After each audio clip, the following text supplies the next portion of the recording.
Yo, what's up? It's your man, Wykeem. DJ Rico, check And it in. y'all tuned in right now to Chopping It Up with Wykeem and DJ Rico on Heat Level Podcast. Y'all know what I forgot? My hat. Oh man, how you forget your hat?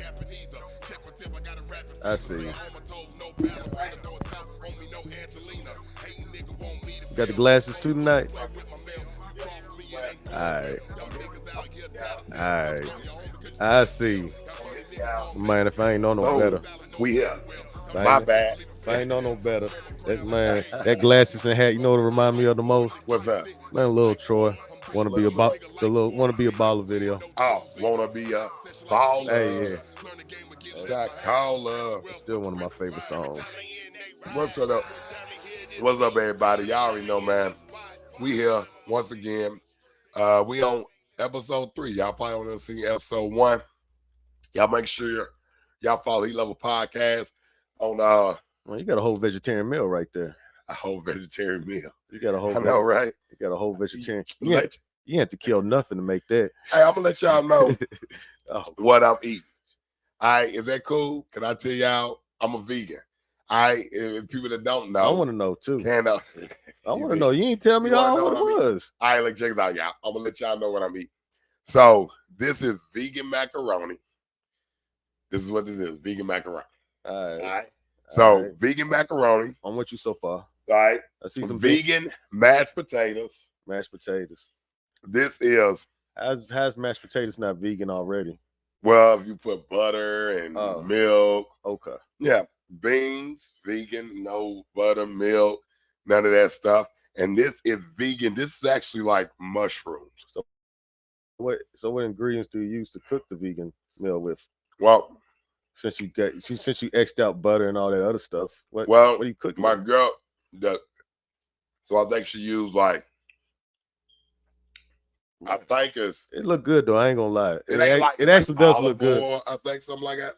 Yeah. Olive oil or something like that she used, but you are. I get you. You give 100% to the whole vegan way of life. Hey y'all gotta understand the vegan way of life is the best way of life. Just saying, just putting it out there. My dad barbecued too much for me to even go there. I wish I could. I don't even have the strength to do that. My dad barbecue all the time, man. It looks like maybe it's your mic, but anyway, somebody mic buzzing. Okay. Is it his? Maybe. Yep, it is. Watch it. Push it up, y'all. Push it up. There you go. Right. He good. Yep. See, told you it was his mic. But yeah, I'm moving around a lot. Being a vegan is pretty cool. I like being a vegan. You should try it one day. We talked about this on the we did first episode. But I'm not showing up to the barbecue saying I'm vegan though, because I know ain't no vegan options at barbecues. Well, if y'all want to come to my barbecue, you got vegan options. I might not even tell you. Man, I take that back. Some of this, man, if it's some younger people having a barbecue, it be vegan options. Hey man, y'all better get on your veganism. What else you been having going on this week? Man, a lot. Hey, rest in peace to rich homie Quan. Yeah. Grew up on this music, man. Early man, but 2010s. Yeah. He created like a whole wave. Yeah, I remember when I first heard Lifestyle, Type of Way. Type of Way. When I first heard Type of Way, I was like, man, I did this is dope. Man, Danny, he was independent. He was like one of the few actually independently making money too. Yeah. Like in the game. In the very beginning of it. I think, and one thing I don't like about social media is a lot of people started saying a lot of stuff, right? They was like, I think it was an overdose. I think it was it. Man, that was the worst part right there. You don't know. Now, if you weren't like technically right there, or you seen a report, you really can't speak on it and say what it was. Like, yeah, she was like all these. I'm like, that's kind of messed up going around spreading rumors. So even if you do go out like that, man, don't tell them, man, take it off of me. Don't tell them something else. Yeah. Out of respect, though. Out of respect. Yeah. Even if it is that, out of respect, make it look the other way around. Yeah. Man, for the media purpose. And I just think that social media takes stuff, and TMZ, right? That's who I think started it or whatever. Well, because they get buzz and get paid off. That's how they make their money anyway. Yeah, that's just paparazzi. That's how they make their money. You can't really control what they do, but it's like they like bottom feeders, so they feed off of people. That it ain't ideal. Yeah, but what we do is I'm gonna wait until the toxicology report comes out. All right. The medical examiner. Do we even really want to? I mean, I think this is one of the things that you shouldn't just want to know, or do I'm like, can you keep it out of there? So, the only reason I say that is, what is the benefit from it coming out? None. Just so they can say this is what he was dealing with. Couldn't the family have something where they kind of like put a gag order on that and have that not come out? Well, that's the thing about how you found out a lot of stuff. Paparazzi pay people. It's like always a nurse. So think about a nurse, right? Yeah. Say you're a big time football star. You go to the hospital for, a problem, whatever. And they're like, oh man, DJ Rico that played for the Tennessee Titans. I can see that happen. Hospital. I can see that happen. And then you got to think about right and say, oh, he is? Well, look, we'll pay you $10,000 to tell us everything that's going on. She's a nurse, or they might tell her, we'll pay you $50,000 for the story. But that's how it be going. I understand that, but the root of that comes from the emphasis we put on media, that nature. We as a people make media that valuable for them to do that. Yeah. It's just honesty. That's just a reflection upon our society on that, bro. But if a person... You can't change that. If a person ain't making a lot of money... I could see someone reaching for that $10,000 and saying, yeah, I might throw some records out there, say what that person was in there for. I get it. I'll give you an example. Right. Check this out. If you making $10,000 a month, right? $10,000 a month. Realistic. All right. I ain't gonna tell you how much I make, but so don't put me in it, right? Yeah. But I'm just saying, if you making $10,000 a month, now it's one thing of making $10,000 a month than somebody giving you $10,000 right then. Oh yeah, it's a difference. That's a big difference. For example, it boils down how you manage $10,000 a month. I know, but this trips me out about people too, is they'll say, what they'll say something like, I make $150,000 a year. So what I'm gonna do with $150,000? I make that. You make $150,000 a year. Yeah. Ain't nobody said here go $150,000 right now. Yeah, you make it in a year, but I'm gonna give it to you right now. What you gonna do with it?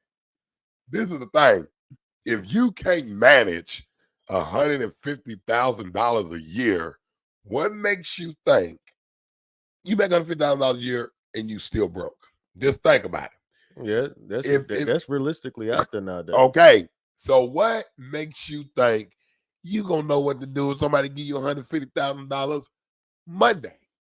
You're not, because you can't even manage the best what thing you make. The best thing that person can do is put it in the bank and continue to go to work and try to figure it out. At that point, you have to sit down and think what you're gonna do with money first. This don't mess y'all up. And I'll tell y'all this. What's that? It really gonna fuck y'all up. Who y'all think are the best money managers? Best money managers. As far as what? Just period. Who manage money the best? Not like a woman or a female, just a type of person or occupation or whatever. Oh, I'll say the people that manage money the most are in occupations that are the best have very boring occupations. The most boring. It could be. It's nothing exciting about this occupation, all, but it makes a lot of money. It comes from a lifestyle of simpleness. This gonna mess y'all up. What is it? Just my opinion. But Man, I was going to say you have that played up, but it's almost gone. Almost cussed on live, man. I know, right? Man. I know. I'm dead about it. Yeah, sometimes I gotta remember the rules. Like when you got this place like this, now you like, hey, I'm about to tear it up. But I'm gonna tell you this: the best people that manage money are cats in prison, and I'm gonna tell you why. That's good. I could see that. I'm about to tell you, I did 7 years, and I was getting paid 15 cent, 25 cent an hour on my first job. And I managed to, when state draw came, to get my soap. I can see that. You feel what I mean? I get that. Because you got. I was gonna say it in a different way, but I get where you're coming from. Because you get. I was gonna say it in the sense of that you can make money there and you could send it home, and at the same time you don't have any real bills, so you could send over. You could. I've seen people send over hundreds of $1,000s home. Yeah. With no bills, literally, and stuck there for years. And that's another way. But I'm saying, like, if you're a person that's making 35 cents an hour and you ain't got no connects or nothing like that, think about it. Okay. You gotta manage that $60 a month you getting. You gotta buy your soap, and you got 2 bays. Make sure you got, some little noodles and noodles, stuff like that. I get that. You get your state draw. Yep. So when I got out after doing 7 years, you know how to manage that. My first job was $8 an hour. Man, hold on. Man, hold on.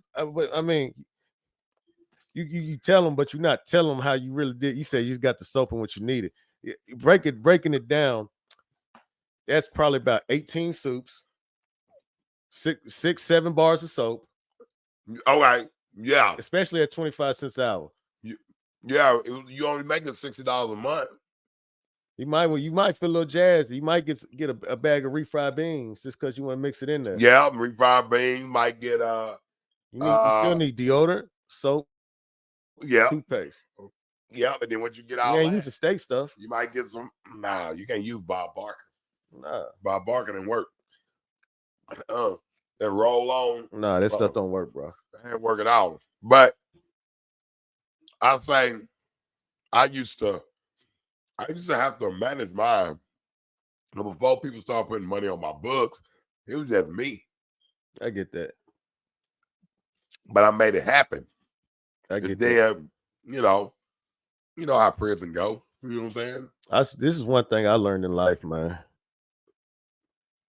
I say because I went to jail a few times like that, and by the last time I learned to put some money in somebody's hands and to make a phone call. I'm like, hey, I need you to go and throw 100 on there right quick. Pizza and burger week coming up. I learned that if I'm gonna survive, I'm like, hey man, hold this. I need you to send whatever I ask for whenever I call. Oh hell yeah! Because you know what, man, I tell you this. Man, look, I don't have to worry about it coming. A lot of cats, and let me tell you something, just to talk about prison. Yeah. Y'all really don't hear me talk about the penitentiary a lot. You know what I'm saying? But yeah, I did time. I did 7 years. I did 6 as a juvenile, 7 years as an adult. I tell you this right here. Prison is like a different world, right? It's the same world, but it's a different world. A world within a world. A world where it's like a college campus with barbed wire fence, right? And this is what I learned when I was in prison. There's so many different type of people in the world that it's crazy because you can. One thing about penitentiary is you will meet so many people from so many different walks of life. Yeah. And you gotta get along. Just because they in prison don't mean they bad people, right? They just made messed up decisions. You know what I'm saying? Don't get me wrong. There's some cats in the penitentiary where you like, yeah, I get it. I get why you up in here, right? But then you really do got some good cats in the penitentiary. I promise you, it's some cats that made decisions when they were 14, 15 that I don't think should be sitting up in there for 30 years, right? They're not thinking the same. But, the way that the law works, and if you do an adult crime, You do adult you time. do adult time. Well, let me ask you a question. It's crazy how it's changed, though, because if I'm 16, if I'm a 16-year-old boy and I want to go and be with a 25-year-old girl, then she's going to get charged with statutory, right? And how's that not me trying to be an adult, right? Because I'm trying to get that woman now. But if You the commit a table crime. turn around You commit a and I crime. You could be charged. rob a 27, Oh yeah, you grown then. I'm grown You now. grown then. So it's like, Yeah. Ain't no more so daycare. You grown. ain't no day. It's like, so Yeah, no. I just never understood. I just never understood the concept of That's a wild concept to really think a about. grown crime. Like it's like a thief is a thief. Yeah. A murderer is a murderer. A drug dealer is a drug dealer. I don't get what is a teenage crime? Like I'm saying, since they say this is an adult crime, what is a teenage crime? What is considered a teenage crime? That's a funny thing, man. Because look, stealing from the store. Well, I mean, but that's an adult crime. That's shoplifting. I mean, I had to do the juvenile time too, and it would turn to adult. But the thing was, I'll admit this much, man. Maybe sometimes when you're 15 and 16, I admit when I'm 15 and 16, I live like an adult. So I understand why I got my adult time. Yeah, I get it.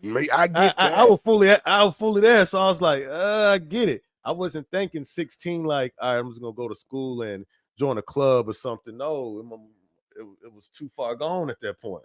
But I get that. Yeah. I get it.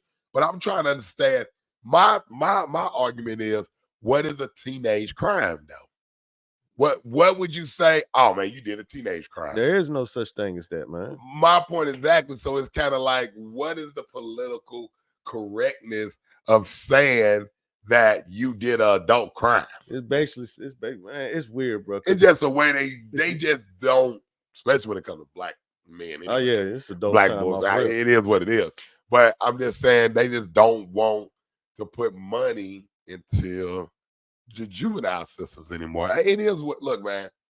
I remember I went to juvenile facilities, and it was a little different. Now they're not even trying to fund them, right? It's like we gonna build more prisons. Well, because it's more profitable. Yeah, but it's a business. But the thing is, going through the system, you see how it's ran as a business, and you see where the profit actually comes from. So then at that point, you understand you're a number. You're a number that represents a monetary value. Now, wherever you're placed in the system, whether it's inside a cell, whether it's inside probation, whether it's outside like community corrections or something that's very strict, which I would never advise somebody to do. You are a number that has a monetary value, long as you're part of their system. Their job is not to kick you out the system or try to get you off of it. Why? That goes against the business model. Business model is more numbers we have in the system, more monetary value goes up. The stocks go up. It's a private prison industry, especially the PCA places. Yeah, CCA. What is it? Court Civic now. Yeah, but I would never advise nobody. Nigga, look, check this out. Don't ever do community corrections. You asking about like dude, look, when I was in the penitentiary, man, one cat came up in there. He had like 15 years community.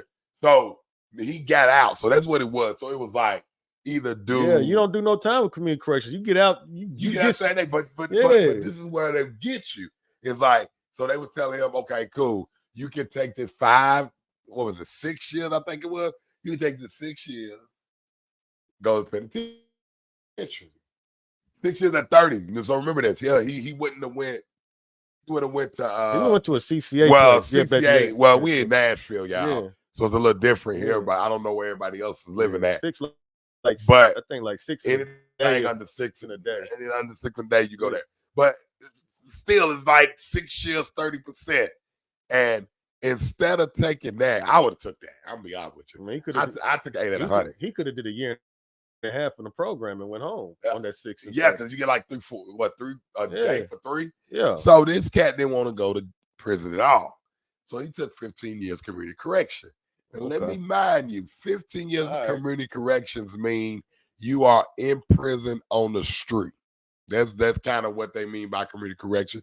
You gotta go to these classes. You gotta be in by 7. It's just a whole. But only thing about it like this, I mean, it ain't probation. Yeah, I seen a lot. I seen this offer on the table for a lot of people before, and I seen them like, well, you do 15 years in prison, you do 15 years on the streets. You decide. That's why they go for that. I never done community correction myself, but I seen lots of people go for it just because they were just so eager to get out. They get out, and guess what I've seen?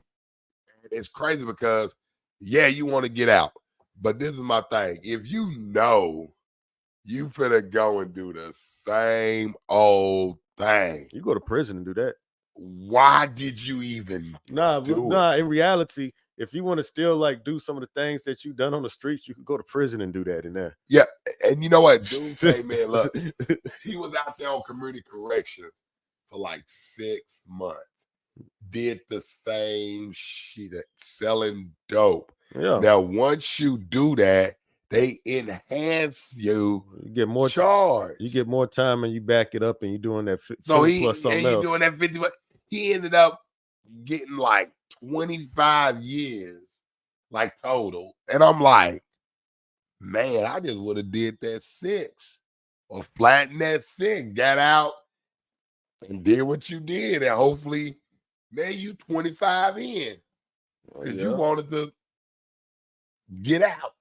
Well, that comes from a misunderstanding of the system, man. Yeah, you know, we get caught up in this system sometimes. It takes us getting caught up to actually understand what the system, how it really operates.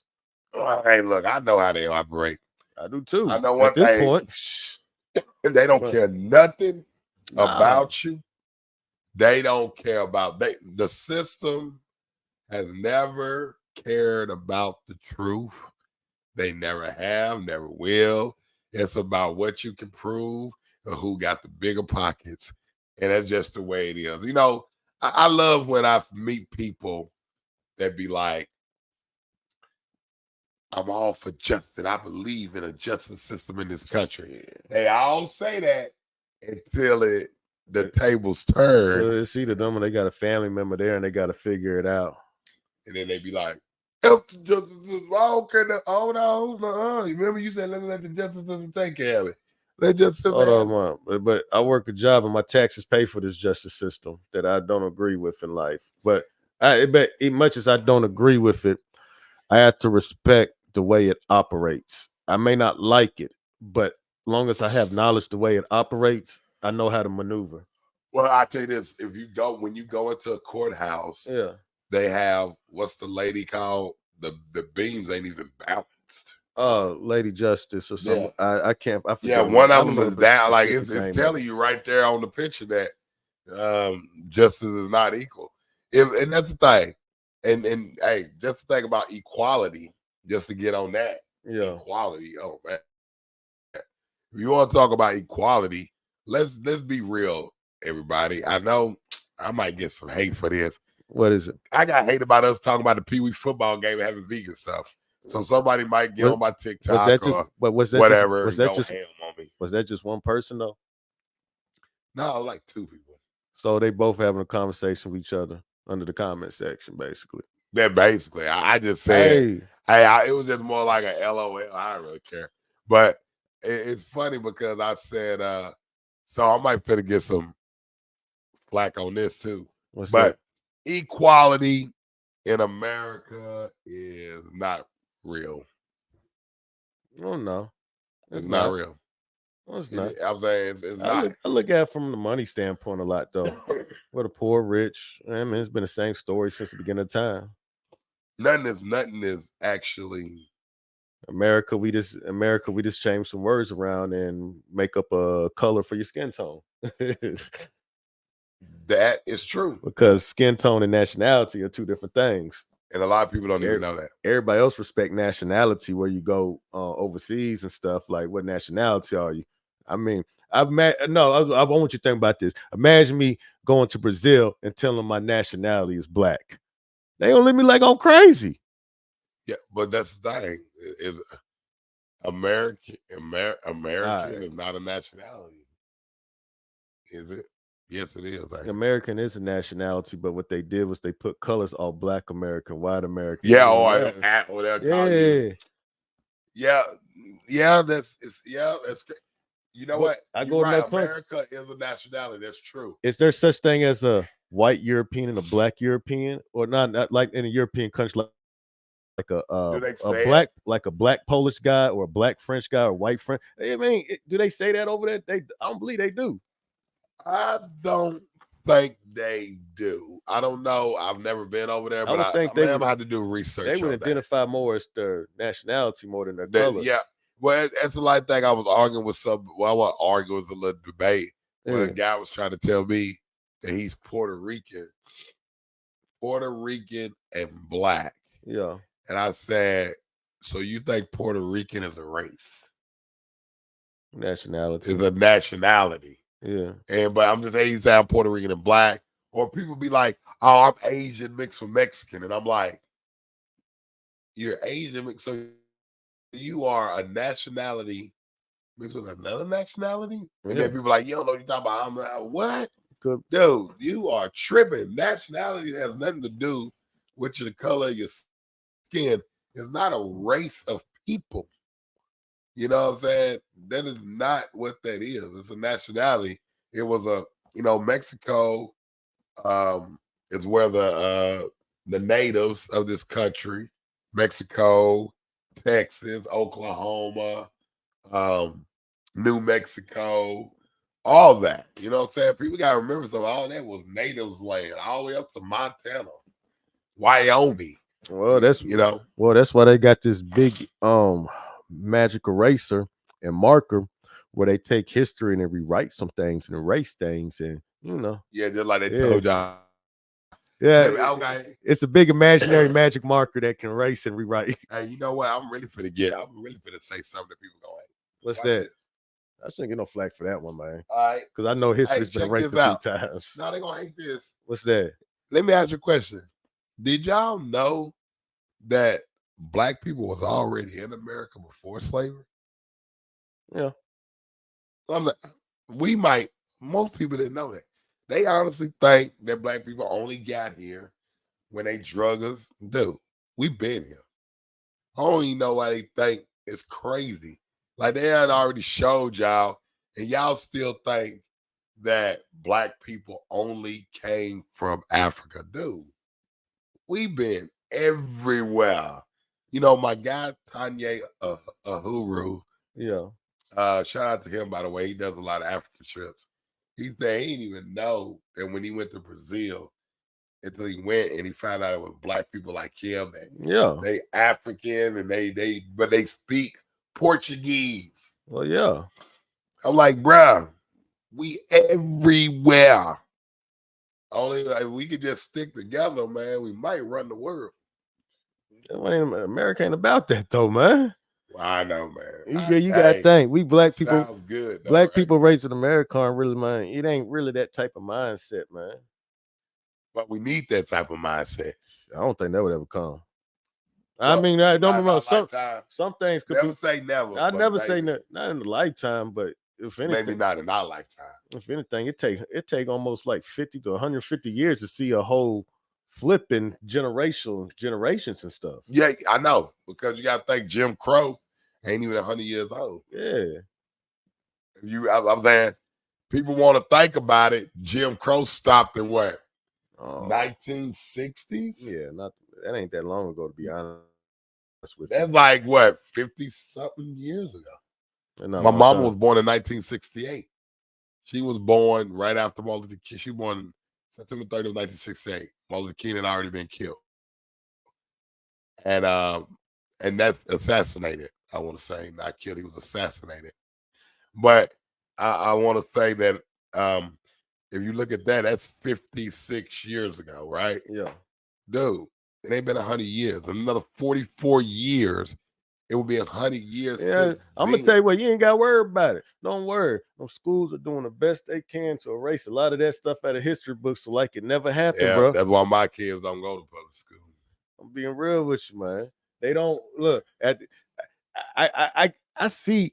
I halfway understand what they're doing. I guess they're trying to shift history to like it didn't happen, so it could.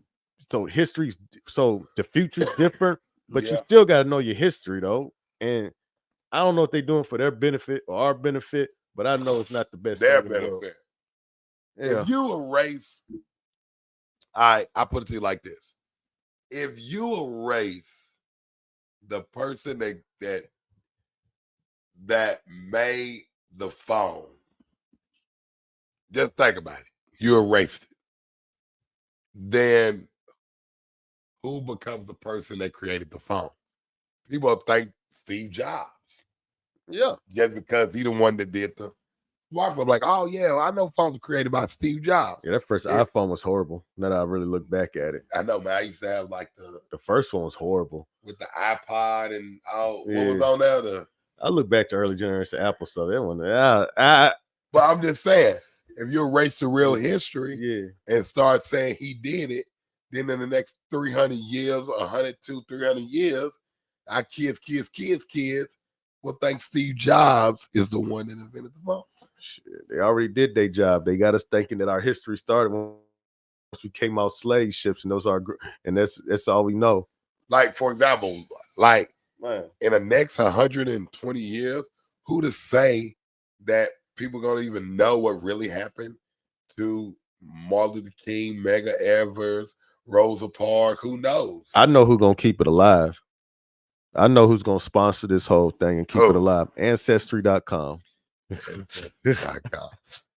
Ancestry.com. Where you can pay $30. I don't know how much you can pay for it. I'll never do it myself, but you can pay money to figure out, oh, great grandfather was a slave owner. Man, you might have a lot of white. Man, you never know. I'm just saying, you paying basically to find that out. Oh, look at it. Yeah. We're gonna switch that platform. Yeah. Keep talking to the people that we still on there. Heat Level Radio Podcast. Chopping it up. One of my favorite moments of the week. What is it? To come in here Sunday, talk about, man, a few things been on my mind throughout the week. I did a lot of traveling this weekend. Where you go to this weekend? Random places. London, Kentucky was the first stop, then Bowling Green. What the hell is it, London, Kentucky? I thought the same thing, man, because I've run down this road for 21 miles straight, just nothing. I DJ 2 weddings out there this week. And London, Kentucky. Yeah. Where is London? Was that close to like Lexington or something? I'd have no idea, because once I get to Kentucky, it all looks the same to me.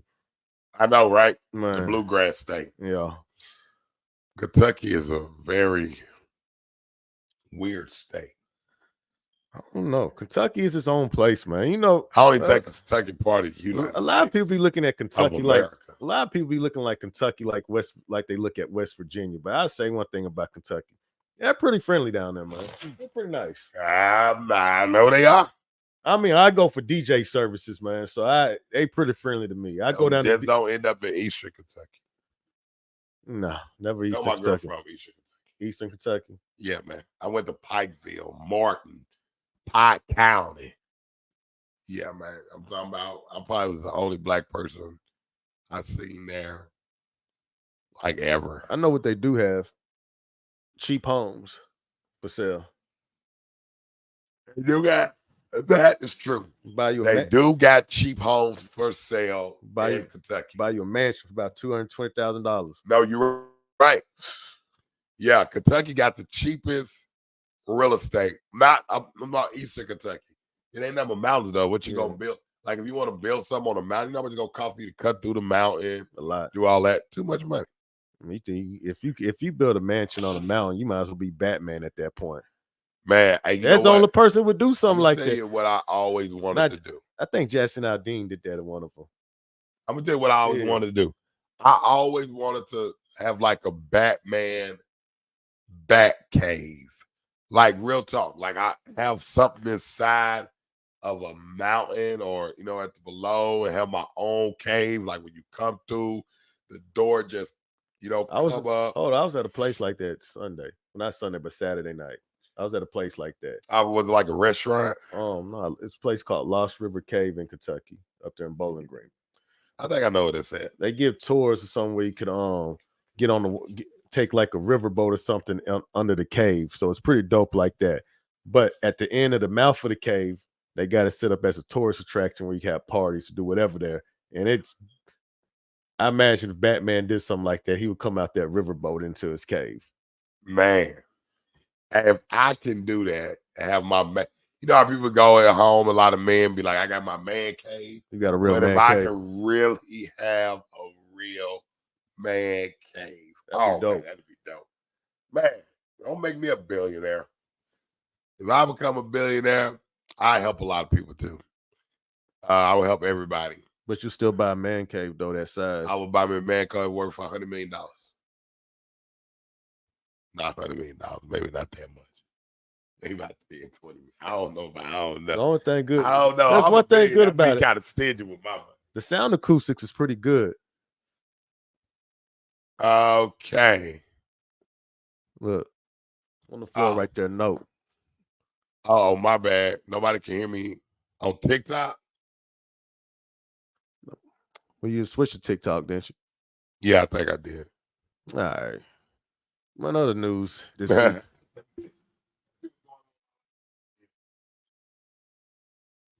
Okay. I'm glad you are the technical one. I know it. I'm technical, but never on Sunday. Why was it? There you go. They probably was it like that on before? That's wild.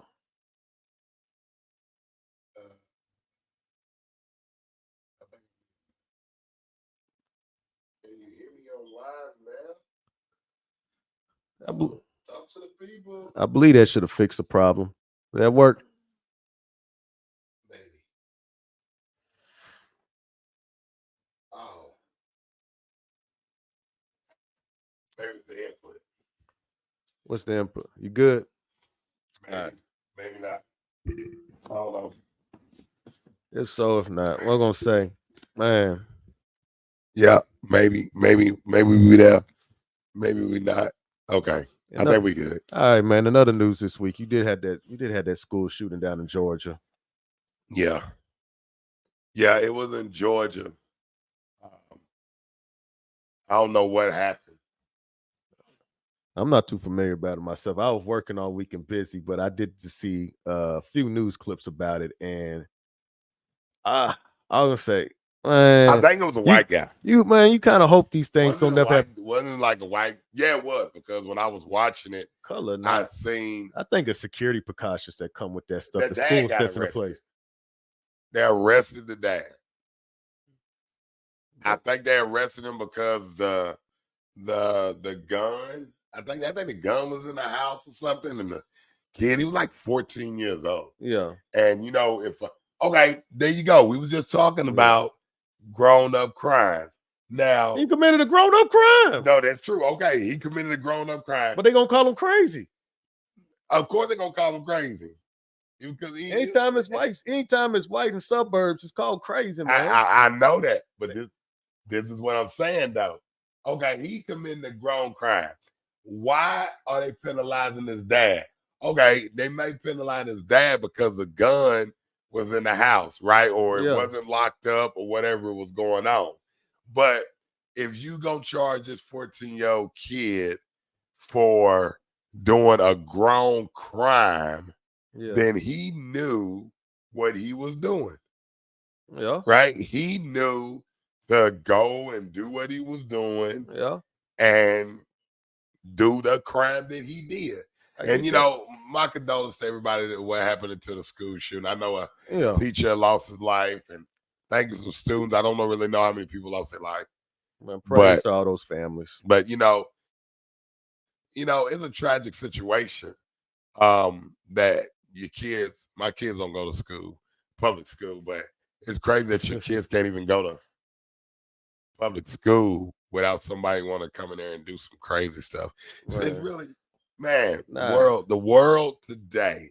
Where's our security measures for the school though when it comes to that? But really, like, I don't know, because do you really want to go to a school where it's like 25 officers in the hallway? Like, no, if you really think about it, it's a prison.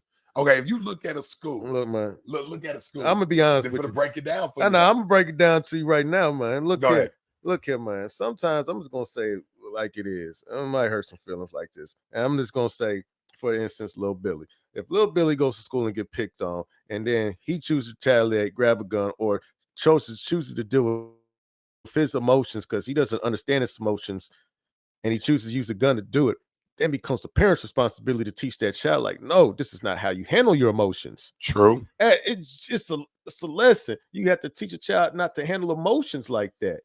I mean, if he is getting picked on in school or to that nature, and he feels some type of way, it's like, look here. Rest in peace to Rich Homie Quan, by the way, some type of way. You can't grow up and do that same behavior when you go to the office. That's true. Nobody wants to see Billy come in the office and shoot everybody because he got fired. True. Just saying. But y'all, that is true.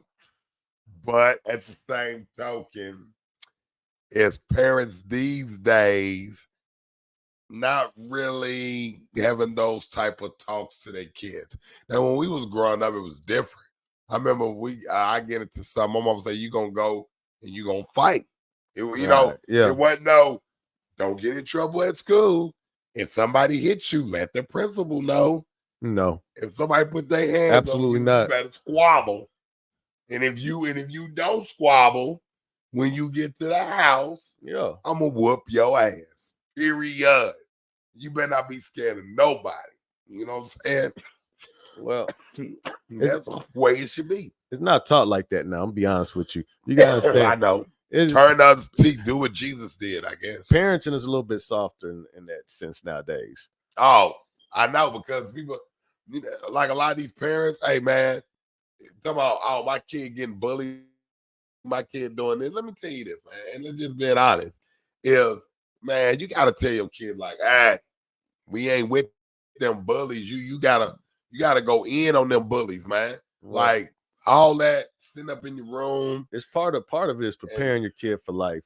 So if you can't prepare your kid for school and the simple things like that, how do you prepare them for life when they get older? He's gonna have big babies at that point. Oh yeah, because then what's gonna happen when the supervisor is going at them for no reason? Because like you have a son, if you teach your son how to deal with bullies at school, you don't necessarily teach them to be a bully, but you teach them how to deal with bullies. Yeah, you teach them the concept of why bullies are like they are. So now he goes in there with a little bit more knowledge and understanding when that situation occurs. But if you don't, then it's a whole different ballgame. Some parents don't even talk to their kids to know they even getting bullied at school. True. That's part of the issue too. And some people don't even know what bullying is. Now, what about that cyberbullying? I don't know. I can't really get with the cyberbullying. I'm gonna tell you like this, man. If you don't know how to turn the device off, I don't know what to tell you. Now, I get it. I understand. Well, these kids love these devices so much. But I understand why. I got a daughter in there feel that gets like mad if I grab her phone and she think her whole life over with. I'm gonna tell you, I felt like this was almost cyberbullying one time. Man, I did something inappropriate at my job to where I did something in a manner that I probably shouldn't have done. Inappropriate? What was it? We want to know. Oh, it was the way I was moving some glass. And I basically was just being strong and cocky, and I moved some glass and a whole bunch. All by yourself. Yeah. Having two people. Yeah. So I posted, and it made me, this what made me hate social media even more. I posted it, and it was like, oh, you shouldn't move glass like that. No one knew what type of glass it was. Like, oh, you should use these type of gloves. And just you get so many people's opinions on something. So I was like, this really feels like bullying because I'm hearing everybody's opinion all at once. And I was like, man, you know what? I just deleted the whole thing, bro. I deleted the whole post. The whole post. Yeah. And it's not hard to do. This is my thing. And this is to y'all teenage kids, grown ass folks. If you don't want people to comment, if you don't want people to say something, don't post it on social media. Yeah. Period. Look, man, people that's overweight, underweight, middleweight, whatever. It gets me kind of crazy when a person is losing weight, they post their picture, and people say all this messed up things to them in the comments, and they be like, "Oh, I was reading my comments, I got depressed." Okay, why are you posting a picture of yourself like that if you're not gonna want those comments? Validation. Let's be honest, man. Like, The let's be word of the real. day is validation. You know where Validation. validation comes from? Because I don't look for it. no, I'm gonna break down statistics for you. The average lady that looks pretty can post a picture on a story and get the minimum of 168 views with probably about 98 hearts. So that becomes the validation for her. And it's what you want every time she posts something. Is validation addictive at that point? Not every time she posts, because that's the standard of validation. Word of the day. A lot of people want validation. They do. I don't want. Look, this is one thing about me about validation. I validate myself, right? And a lot of people don't like how I do things. Probably why I ain't got no, partner, far as, that work with me on this or that, because everybody want me to be like, thank you for validating me and knowing. No, dude, I don't care. You ain't got to validate me. I know what I'm doing. Excuse my French, but F feelings. Right. I can't say it all the way, but Hey, can I F say, feelings, look, man. Hey, I say this. Get that shit out the door. I say this so much because I'm a logical thinker. Your feelings don't mean are shit. Shenanigans. Your feelings. No, you say shit. Yeah, I can't. I mean, your feelings are your feelings. That's exactly what it is. That's exactly what it's gonna be. Your feelings. That's all they are. And that's it. And people gotta understand that the way you feel means nothing. It don't. Your feelings means nothing. Logical thinking. Hold up. But before you go too far, you also gotta understand that in these schools and the way everything is nowadays, they're teaching kids about mental stuff and feelings and understanding and all that Google. Okay, stuff. well, imagine question. Anger is emotion, love, and all that stuff. So if you feel some type of way about somebody, just say this. Okay, we just gonna put it to you like this. If you say, I say you in school, you're a jock, and you feeling for this girl, you're like, man, I really like her, right? Mm-hmm. And then you go up and approach her, and she say, I'm sorry, you'll never get a chance with me, and it hurt your feelings. Is it right for you to be like, you know what? When she go to lunch, I'm gonna pour a whole thing of milk on her head? No, that doesn't equate right there.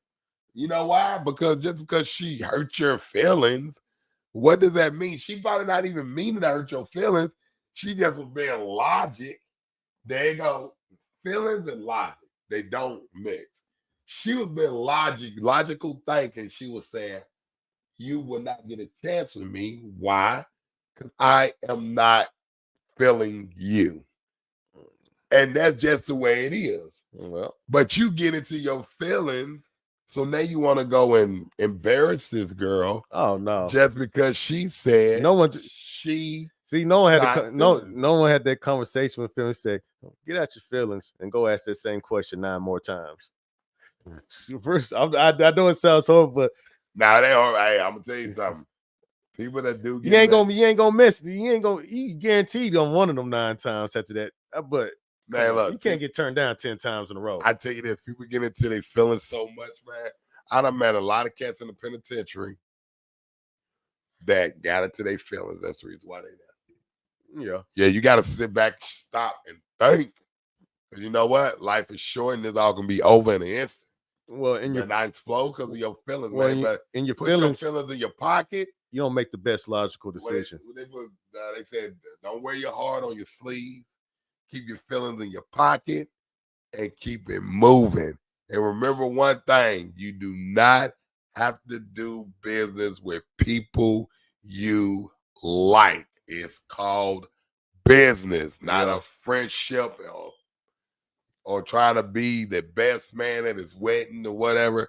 You just doing business with the guy. You ain't gotta like his character, who he is, business to do business with business with people you don't like or have the same beliefs on about life sometimes works out a whole lot better because y'all stay each other way. It's weird. I'll say, and even and this was from a prison standpoint, man. As Nation of Islam, I did business with Aryan Brotherhood. Yeah, because it was business. I didn't care if they didn't like black people. And what we doing some. That had nothing to do with it. Now, what they believed in was strictly for their people and how they taught it and how they moved. Now, when it came to business and actually getting some money in there and getting the stuff they wanted, it's totally different then. I was talking about the skin color go out the window. All out the window. They go all out the window. I don't care about none of that. Let me get that. I really appreciate y'all for checking in with us, man.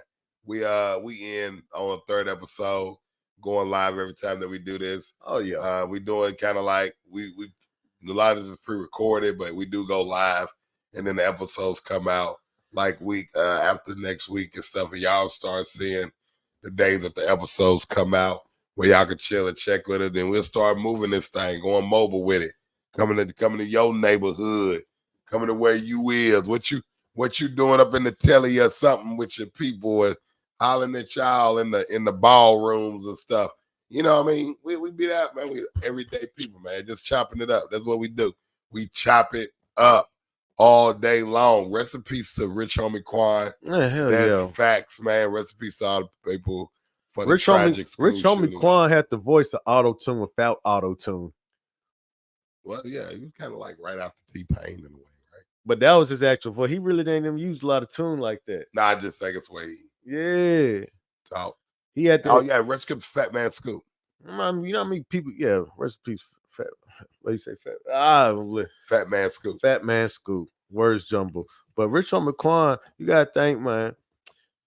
In an era to where singing was kind of taking over, he kind of led that way to where they were all trying to sound like him. Yeah, you can say that. Where it transitioned. Young Thug kind of picked it up and went. He took it on to the next level.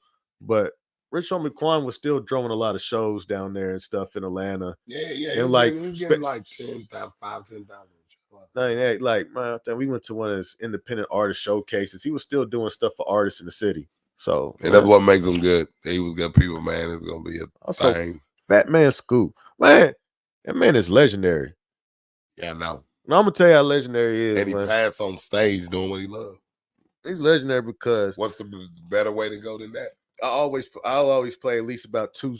I say at the minimum 2, max 3 songs that he's on at any wedding I DJ. And everybody dance. Yeah.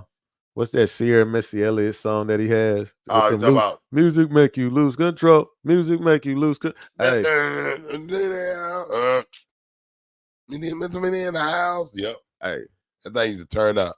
It still do turn them up on them to this day. Yeah. Well, I mean, older crowds, but yeah. Yeah. Well, you still play them young kids don't know who it is, but that dance to it. Yeah. Hey, so look, the brutally honest question today. Brutally honest question today. Y'all know how we do it every time before we get up out of here. We're gonna give y'all a brutally honest question for the day. And this is my brutally honest question for the day. What's the question? Which one would you choose? Money or happiness? That's a hard question. You can't have both. That's a hard question, though, bro. You can't have both. Money or happiness. I don't know. So that's your final answer. I don't know. Money or happiness. I like being happy with money. I like doing happy things with money. No, you can't have both. You only can have money. If you choose happiness. So if you choose money, you basically gotta be Ebenezer Scrooge. Basically, if you choose money, you'll never be happy. But if you choose happiness, you'll never have money. That's crazy. What is some magical pixie dust that makes you happy or some shit? What the hell? No. But you gonna sprinkle some dust in me, you're happy. Hey, look, no. Happy is a feeling, emotion. Well, that's what I'm saying. Would you rather choose money, rather have money or happiness? What's making me happy? No, I might be too far gone to answer that question, though, bro. No, because you gotta answer the question. You gotta answer the question. Ain't no answer. If you get money, you can't have happiness. If you take happiness, you can't have money. So if I get the money, I have to accept the fact that I'm probably gonna be an asshole for the rest of my life. Except the fact you'll never be happy. No, there's a lot of stuff that comes with not being happy, man. You got this is what you accepting the fact you're gonna be an asshole for the rest of your life. You're gonna be stingy. Nobody's gonna like you, but you're gonna have enough money to tell people to piss off and do as you please. But in return, you'll never be happy because you'll just keep spending money for these activities. You know what I'm saying? In my 20s, maybe the maybe the villain in life, the superhero will never be happy with that, but the villain in life would die for that opportunity. Not really. The villain? Because even villains want to be happy. How villains want to be happy? They do. Even if you go look at all the villains, even all the way back to Jason, he wanted the murderer Jason. Yeah. He wanted to be happy as a kid. He wanted to be happy. Everybody wants to be happy. There's a lot of alternative villains. So him waking up every year and stabbing people is making him happy. But before he ever did that, all right, it's crazy. Before. So I think I'm gonna tell y'all what I choose. Jason had a big head. They knew before they sent that boy to camp that his head was that big, and them kids would pick on him. Yeah, he probably did. He came back and he started killing everybody. His head could fit that full adult face mask at the age of 7. Oh man, that's crazy. I can tell y'all this: money or happiness. Money or happiness. I'm gonna tell y'all what I would choose, and it's from the heart. Then we're gonna get up out of here. It's from the heart. I'm gonna hear it. I would choose happiness because I'd rather die broke. You know what? I'm gonna rephrase it. All right. I ain't gonna say. I'm waiting for this. I ain't gonna say I'd rather. I'm waiting to hear the explanation. I ain't gonna say I'd rather die broke because you can't say I'm gonna be broke. I'm not saying, but I'd rather be happy. I just rather be happy. I don't think I can really explain. This is crazy. Happy. All right. If I had to be happy, you might as well turn me into a tree or something and live the rest of my life like that. Just providing oxygen for people or whatever, or carbon dioxide, whatever. How that whole system work. You might as well just reincarnate me and make me something simple if I'm gonna be happy. But here's a problem with being happy. We're given a mind. We're given free will. We think too much. We overthink. We don't think enough. Okay. If you want happiness, in my mind, logically, you have to take all that away. Okay. Happy could be the simplest person or the dumbest person in the world, doesn't understand a lot of stuff, but he lives in a certain bubble and doesn't exist outside the world. It's like living outside the matrix. I take happiness. I get it. I take happiness. I get it. I will. Because I'm just thinking, like, yeah, I take happiness. Well, but fine. I'm going to make this money. Well, fine. I guess I'll be the one to be the villain and take the money then. I did. That works for me. I'll be the villain and take the money. Hey, I appreciate y'all. I appreciate y'all watching us. Man, hey, man, this is Wykeem. DJ Rico. Hey, you chopping it up on Level Podcast. Appreciate y'all watching us. And, hey, man, we'll see y'all on the next one. And y'all know what we always say. We up out of this. Chopping it up. They listening to me. They listening